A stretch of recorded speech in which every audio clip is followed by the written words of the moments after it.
What's up, guys? LQ here to talk about the first two episodes of Secret Invasion. Um, Man, Marvel's been on a rough streak lately. They haven't done anything that I love. Well, Guardians of the Galaxy Volume 3, I really like that one.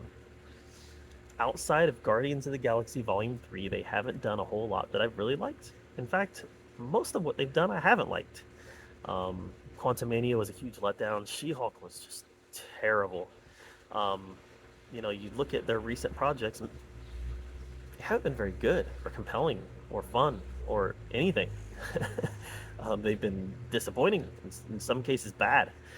So we're getting into Secret Invasion with a character, Nick Fury, that's a little bit more established, kind of acting as a sequel in some ways to the Captain Marvel show or Captain Marvel movie, a movie that I didn't really care about all that much, didn't really care for all that much.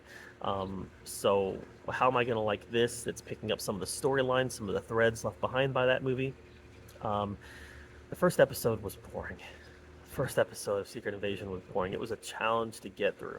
Um, they've taken Nick Fury and turned him into an unlikable character, which, as I mentioned in my Indiana Jones Dial of Destiny review, people love doing that right now. Hollywood loves taking our heroes, especially our male heroes, and turning, and once they get older, turning them into these despicable, depressed characters, sad characters, just taking everything away from them. And that's what they've done to Nick Fury. He blipped for 5 years, he came back, and he was never the same, so he went to hide. He went to hide in the space station. And I don't love that direction. I don't like that direction with Nick Fury. They're Luke Skywalkering Nick Fury. Don't like it. Um, Episode 2 was a lot better than Episode 1, though. Episode 2, they get much deeper into what the antagonist wants, the leader of the Skrulls. They're getting into what he wants and why he's doing what he's doing. They're getting deeper into the position of the United States military, especially with Rhodes, who is now, I think, Secretary of State. Um, and they're getting more into the world politics of it, which, who knows? Maybe some world leaders are Skrulls. Who knows?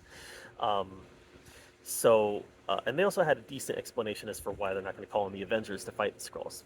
Not a great explanation, but a decent one. At least they addressed it. But what I liked about Episode 2 was we saw the return of hardcore Nick Fury. He made some moves in this episode where I was like, yes, that's Nick Fury.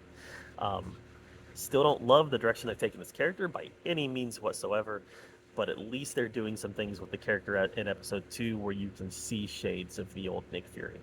So I'm enjoying that.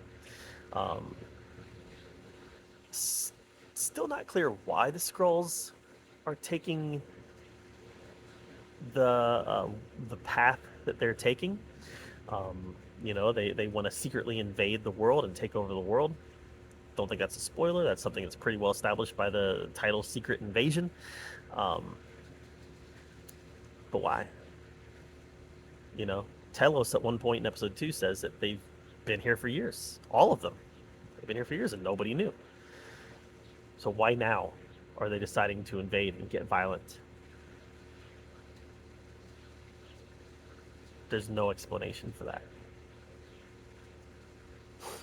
I don't know. So until that's explained, they're going to have a hard time satisfying my question of why.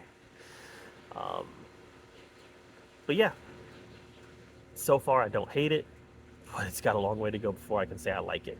Only 2 episodes in. Who knows what'll happen? It could go either way at this point. What have your thoughts been on Secret Invasion, the first 2 episodes so far? Let me know in the comments below.